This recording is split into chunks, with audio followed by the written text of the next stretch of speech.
Why do people have to be whacking weeds, man, whilst I'm just casually out here trying to record a video? Jesus Christ. I thought Wuthering Waves was meant to come out today. Turns out it comes out early morning tomorrow, technically, for me. So, it turns out we need one more bit of content. This will be the second and probably the last time I do this for quite some time at least, but we will be doing a reaction video. I have the Wuthering Waves launch tier list from Mtashed, who is somebody who I've been watching a lot since I've kind of gotten into the gacha creation space and just, you know, just been watching stuff on like Star Rail, etc. And Mtashed, one of those guys who I'm like, you know what, I really like his content, and I think he's somebody that knows what he's talking about. So we are going to go ahead and give this a watch. It's a tier list on actual, like, who the best character is and not just design. So we're going to have a little listen and we're going to see what happens here. Hey everyone, Mtashed here, and today we're going to be doing the first ever launch tier list for Wuthering Waves. Now, I've played all of the betas and I've had access to the game for a little bit, but I am not alone here. While I'm going to give you my opinions on the best characters for the launch of Wuthering Waves, there's also a bunch of math.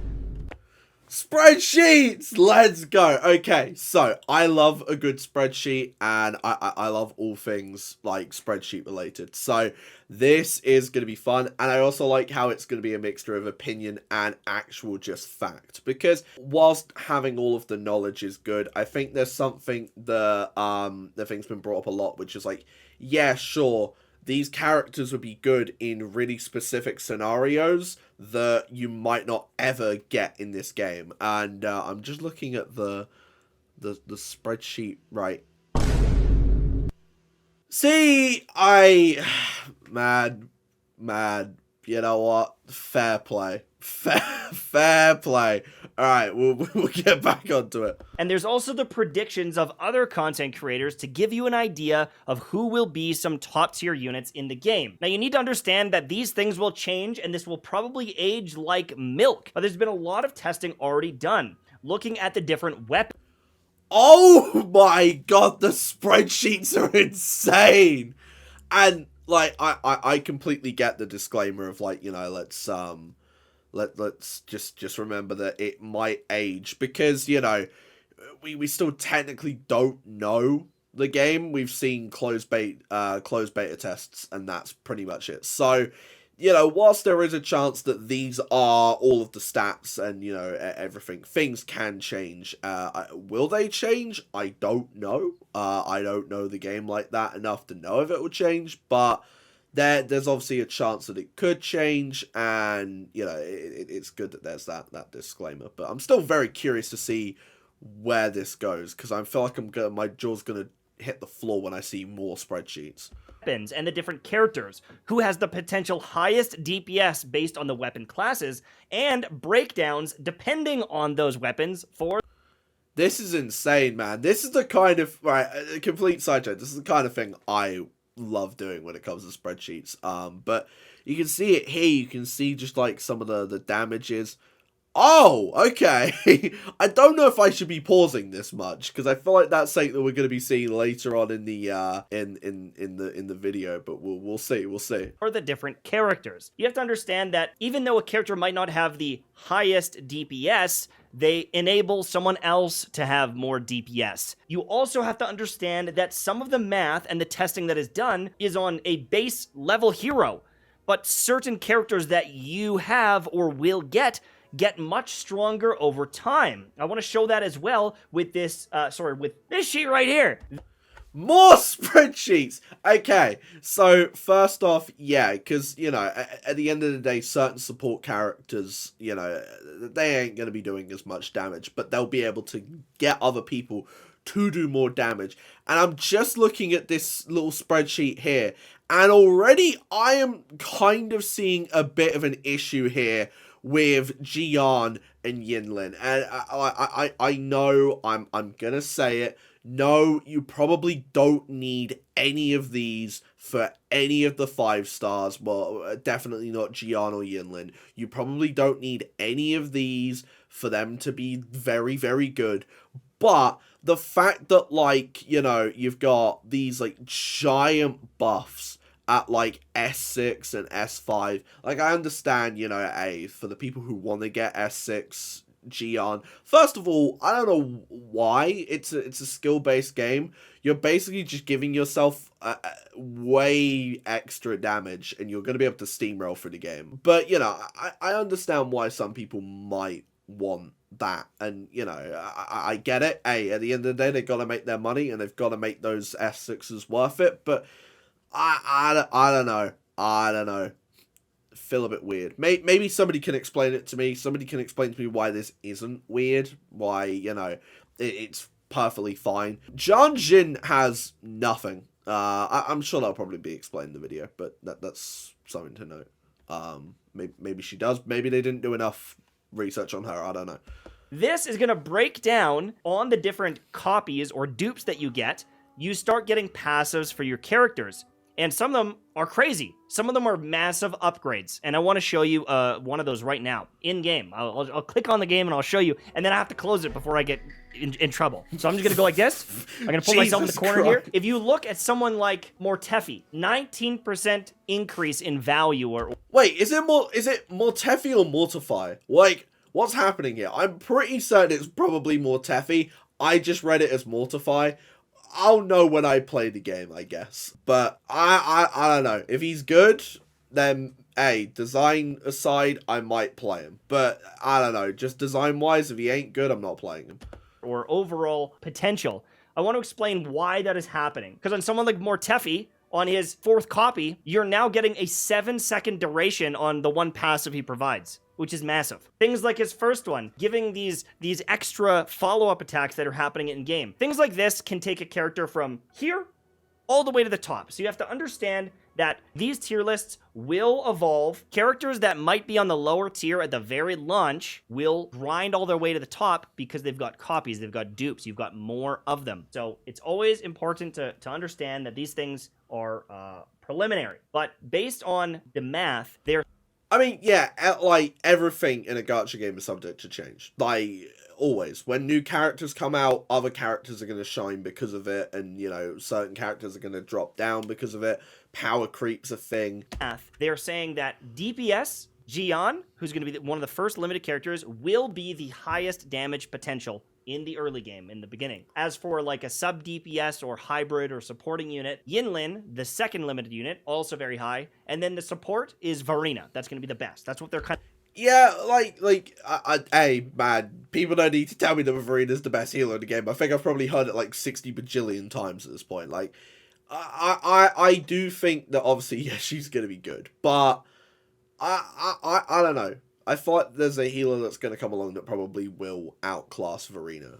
Hence why I'm also not going for Gion, because Calcharo, look at him, he's in the S- tier. He's not even in A, he's in S-. So, you know, like, yeah, sure, will I be missing out on maybe, like, quite a bit of damage by not going for Gion and instead going for, like, Calcharo and Yinlin? Probably, yes, but does it really matter? No, not really. Kind of hypothesizing. They're saying Calcharo is going to be also very good DPS, as well as Encore, which is expected. They're saying Mortefi is going to be a very good supporting unit, and then everyone else is following suit and a little bit lower down. And I'm looking at this and I'm saying, yeah, I can understand it. I'm going to go through every unit in the game and I'm going to do a small little review and help you understand why they're placed where they are, and I'm going to give you my rankings. But you have to remember that there are certain units on here, like this Danjin. Danjin is in the B tier, but if you look at the write-up down here for Danjin, very high damage, but also very risky to play. So if you're a casual, it's probably a bad unit. Terrible unit. But if you are good at the game, it's going to be a high-risk, high-reward type unit. So there's a lot of different things you need to know about that. Let's get started. So the Rover, or the MC, I would say in the A or S- tier. The reason why, you get them from the start so you can invest from the start. And you will also get multiple dupes and copies of this unit, allowing you to get some juicy value. Also, if you invest in this character and you level them up, there are other elements that are getting brought into the game. You can see it down here. There's going to be Havoc, and there's going to be other elements that are available, most likely down the road. So there may be a situation where all that investment pays off and they become an S tier unit. So I'm going to... Okay, so yeah, very much like Trailblazer, because obviously, you know, Harmony Trailblazer's now a thing, and it's like, oh my god, this is insane. So I think, you know, I think always make sure that your rover is probably max level, and has at least a bit of build going in, because I feel like they're always going to be useful to some extent. To how much, I don't know, but like, you know, Mtashed is saying A S minus. Very, like, solid character then.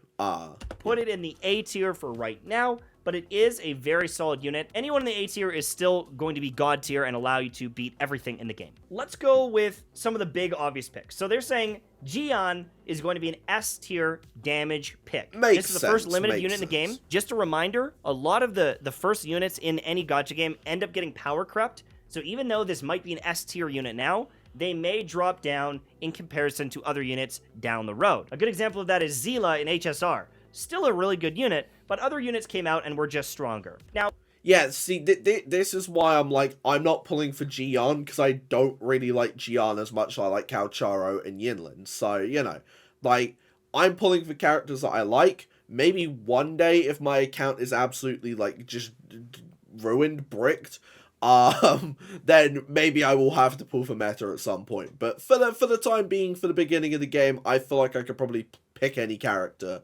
learn how to play the game, and probably do somewhat well. But we're now on Yinlin, so let's see where she's placed. Now, Yinlin, in my opinion, is actually going to be put at the very top of the list for right now, because Yinlin is kind of a supporting, buffing unit that is going to make any electric unit in the future very strong. I think that she is one of the most valuable units in the game at the very beginning. So I'm going to put her all the way at the top there because I see future potential for the character. Another unit. So she's just going to be universally good for any electro units going forward. Sweet. Wonderful. Nice.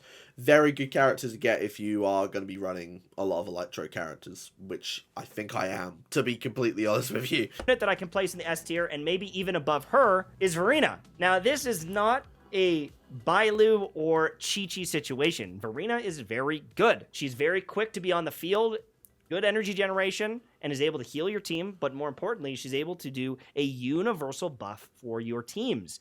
You need healers, you need support units, and Verina is super, super solid. And that's all well and good. That is all well and good. I just don't like Verina. Simple as. She works with absolutely everyone, and I think she's a good pickup unit. So that's where I'm going to put her, absolutely in the S tier. Now, if we start looking at overall damage numbers, someone like Calcharo, he has his moments to shine, and his ultimate can do pretty crazy, but there is downtime where maybe he's not quite as good. The nice thing is because of Yinlin, she is going to be bringing up the value of him and potentially bringing him into that S rank. But I think solo and alone, he's going to be somewhere around the S minus or even high A tier long. Yeah, and until Yinlin comes out, I feel like I'm going to feel the struggles of not having that buff for Calcharo. I'll find a way, though. I'll find a way. Trust me. I'll find a way. Term, unless you've got Yinlin to support him or other future units. So it's just something to kind of make note of. Pretty solid overall. If I was going to guess, though, I would say Encore by herself may be a better unit. Just for damage, just for DPS. She's kind of bursty, but that's just my guess. Based on the math, they're not like throwing her way above or anything like that. None of the calculations say that it's too crazy. It's saying that Encore is potentially higher DPS by like 2,000 or more damage per second. So if it's based on this sheer damage, yeah, I think that Encore actually is a better number. But we're going to get a support sooner rather than later, so it's really tough to say. But Encore is a really solid unit. As for yeah, I think a lot of the early game, and I think what a lot of people need to understand is just play who you want. I'm gonna say this throughout this entire thing, but like, notice how many like characters are S, A, S minus.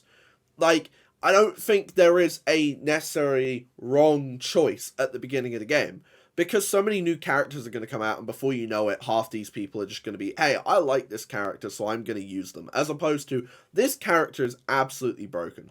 For Baiji, I think this is going to be either A tier or S minus tier because she's one of the only healers in the game. I'm sure she will move down eventually, but until we get more healers, then, I mean, there's no one better. There's no other healers in the game. There's 2 of them. Don't worry, guys, you won't get power crept. Oh my goodness.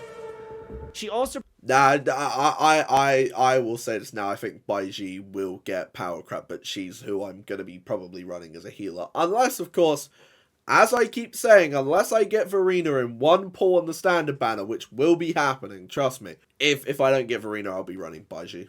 Simple as. You know, a healer is a healer. It be what it be. They do what they do. When a better healer comes along, and I like that character, I'll get that character. Simple as. It provides a damage bonus. That's to the next unit on field. So you use her, you heal, and then you swap to your DPS, and you can get a damage bonus. So that has some major potential as well. Danji, they're putting in the B tier. I'm going to put in the A tier minimum, but this is a bit of a skill pick. I'm going to put in the A tier for sure, because I like the playstyle. It's this kind of berserker playstyle, but I understand why people might not love that. Now, as for me, I'm going to put Mortefi. I'm going to put him in the S tier. I'm going to put this guy up here because I see the potential in the future, especially if you start getting dupes of this character. He jumps in and does kind of duo attacks with your teammates. He's got this like burning attack. I really like this unit. And the big thing is he boosts up heavy attacks. If we ever get any other units that really spam heavy attacks, this unit will just get stronger. Okay, so it is probably worth building him up at some point. And I completely skipped Dungeon because you just kind of skipped over. I don't think I'm the kind of person that can play Dungeon, at least not yet. I think there will come a time where she will be absolutely balked and people will be being like, hey, I beat the entire game with Dungeon. Because, of course, you can. If you're very good at the game, if you've got a lot of practice, you could probably start a new account, get Dungeon, and just blitz through the game. Because you know what you're doing. I, at the moment, don't really know what I'm doing with this game, and as a result, I don't think I'm qualified to play Dungeon yet. But hey, who knows? Maybe I get better at the game when I start playing it, and maybe I'm able to run through it. I don't know. I see a ton of potential for him. I'm going to put him in the S- tier myself. As for Alto, didn't get really great ratings down here, but potentially can buff up Jian. He's got like an arrow damage bonus, but overall playstyle, I don't like the feel. I'm going to put him in either the B or A tier. Fair enough. I mean, he's my favorite character design-wise, but that just means if I get him, like, it'll probably be somebody that I build up just in case. Because, who knows, maybe he'll get better as time goes on. Maybe he'll get worse as time gets on. I don't know. But he'll still be one of my favorite characters from the beginning of the game. So, I might get canceled for it, but I'm not convinced that this is like a must pick up unit. As for Yanwu, I think he's going to be in the A tier. He places a turret down like Fischl. Overall, I think Yanwu is going to be pretty solid and you get a free copy. But there's so much testing that needs to be done. This is just a preliminary idea. Anyone that's like S or S- tier, they stand out as like, oh yeah, duh, they're good. Everyone else is like, yep, probably good. You know what I mean? They're you build them, they're gonna work, but they don't have standout features. I feel like Yuan Wu's gonna be one of those sleeper guys. I feel like somebody is gonna be really good at making Yuan Wu work with the teams that he works with. Which I believe is like Electro teams. So, maybe. I don't know. I still haven't researched fully into it, but I think Yuan Wu's gonna be one of those characters where it's like, hey, give somebody the tools to cook, and they'll cook with that guy. I'm going to say that Yang Yang is going to be an S- or high A unit. Yang Yang is a free unit that everyone gets, but her ability to group and pair everyone together, I think, is very strong. I think that Yang Yang has some potential. There's going to be moments where she really shines. I'm going to put her in the S- tier because she does something that no one else is really doing. I see the value there. Tauchi. Okay, so grouping I feel like is going to be very useful. At times, I feel like we're going to get a lot of boss fights at some point where we're going to get a lot of small dudes. And it's going to call for you to group them all together to do the most amount of damage in the shortest amount of time. So any grouping kind of mechanics, I feel like is going to be something interesting.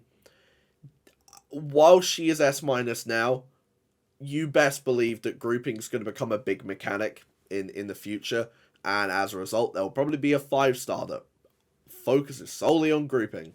I'm gonna put her in like the B tier. She's got some potential. She can work with the Echo set to give your team some healing and some energy. She's okay, but she's kind of like a tank unit, and tanks don't exist in this game. You're gonna get one shot. So I'm not a big fan of her. I don't really rate her very high. This chick is crazy. I mean, like, it's so difficult to say whether or not a tank's gonna be useful, because if you can, you know, if there ever comes a time where a tank is like, hey, you can live one hit, then that's good, because it gives you a failsafe. I'm not sure how good Tao Chi is at that, and how good her actual, like, tank and shielding and all of that stuff actually is, but we'll see. We'll see. Crazy. With dupes, like if you get the dupes for her, where is it? In here, she gets a couple big power spikes. Nothing too crazy, but she does look like she'll be a good DPS. Most likely better than Rover. If you look at the weapon tiers, she actually has some of the highest DPS in the game. They're ranking her as like some of the highest sword damage dealers in the game. So that's pretty cool. Is that with dupes? That's probably gonna help with that. She gets some like crit rate and stuff like that, but that's what, you know, kind of what I'm seeing. I think she's going to be a really good damage dealer, but she doesn't do anything exceptional or unique. It's just like, yeah, she's a good damage dealer. Well, seeing as you get her for free, she's probably one of those characters that is worth building up, to be completely honest with you. If she's even somewhat good, one of those characters that you should probably be looking to build. And I think that a lot of these units are going to be in that situation. They hit really hard. You can clear it, but they're not this like busted thing with crazy AoE or other passes or things like that. You know what I'm saying? This is Chixia. I think she's going to be in the B tier. The reason why is she needs like a lot of field time. She's got a cool kind of gun charge attack. She's all right, but I don't see her as someone that I want to build. You can see the numbers are really close to like Mortefi or beating him in some situations, but I just don't think she's going to be a pickup for me. It doesn't mean she's bad. Up next, we've got a couple of the other 5. And there you go. That basically just like sums it up perfectly. You know, like a character can just not feel right, and as a result, you know, it's not a character you want to play. And like, I like Chixia. I think she's pretty cool. But is she a character that I would play? I don't think so. But, you know, hey, maybe. Time will tell. Time will tell. I think we're on the last two, which are Jianjin and Ling Yang, I believe. 5 stars. I think that this Mamacita will be up here. She's got this, like, shielding countering ability. She is a 5-star, so she's got some extra scaling. My guess is she'll be somewhere up here. Maybe below like a couple of these, depending on how many copies you get. But she didn't shine for me. She didn't stand out as this must-pick godly unit. She was just fine. But I didn't play with her a whole bunch, so I'm not going to pretend, you know, that she's like trash or anything like that. But if we look here, she didn't even do the most DPS. She's like a jump below. And here's the issue. This guy has higher damage. He has really good damage on the spreadsheets. Absolutely awful to play. In my opinion, absolute sewer level to play. Feels trash. So I think that she might be like in the B tier, like slightly above because of utility, but technically he does more damage. So it's like, it's really tough, you know, officially to say where they're going to be, but I'm not seeing a ton of potential and I just don't really like them. So, and again, that's completely fair, you know, like, when it comes to characters, I feel like there's going to be a group of people that absolutely love Ling Yang, and if bro's doing a bunch of damage, if bro's able to just do a actual metric ton of damage, then cool, fantastic, sweet. But if people don't like playing as him, he's not going to see any play. Straight up, simple as. I think that we'll watch the end of this. We'll see what else is like another like minute and a half. So we'll see. That's where I'm at right now. There's very fast enemies in this game, very hard hitting bosses.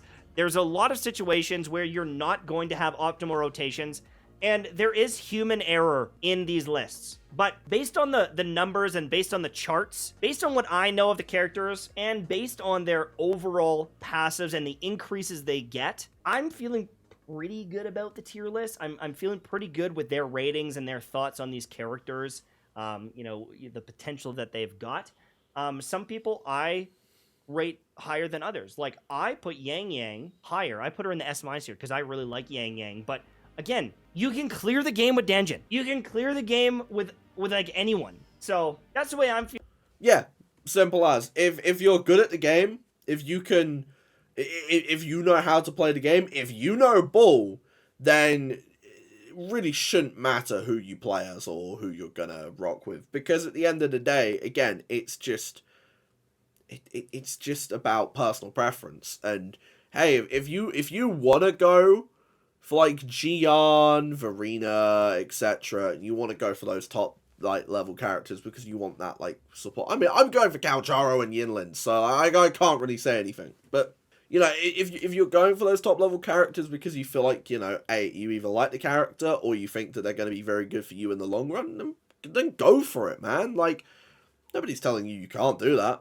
Feeling about things. If you have any questions or any concerns or thoughts, let me know in the comment section down below. But for right now, this is going to be the Wuthering Waves launch tier list. If anything changes between now and then, I'll let you know. And I think I'll do another tier list after the first month, maybe, or a couple weeks in, if there's big updates and with all the millions of people playing, we realize that something's been missed. But I just wanted to do a quick shout out. There's a ton of people working on this. There's Pride Win, there's I Win to Lose, there's a bunch of theory. Hang on. We're gonna go back. There's a ton of people. Yeah, shout outs to everybody who was a part of this, because this has actually been very like well thought out and like very well structured. So overall thoughts, I mean, yeah, it's kind of what you'd expect. I mean, I've been hearing everybody saying this character's fantastic, and from the gameplay that I've seen, yeah, they are. Does that mean that I'm gonna suddenly start picking up Verina and Gian? No, I don't. I want Yinlin, so I'm saving up for Yinlin. I want Calcharo, so I'm making sure I'm getting Calcharo. We're getting Verina in one pool, just remember that. Be sure to keep an eye on the channel, because as soon as I'm able to summon, we're doing that. We are summoning one time, we're getting Verina, and it's going to be the most insane thing in existence. But yeah, no, that was a great video. Be sure to check out Mtashed again. Just reminding you, check out Mtashed. Great video, great group of people that were a part of this, and yeah, that was it.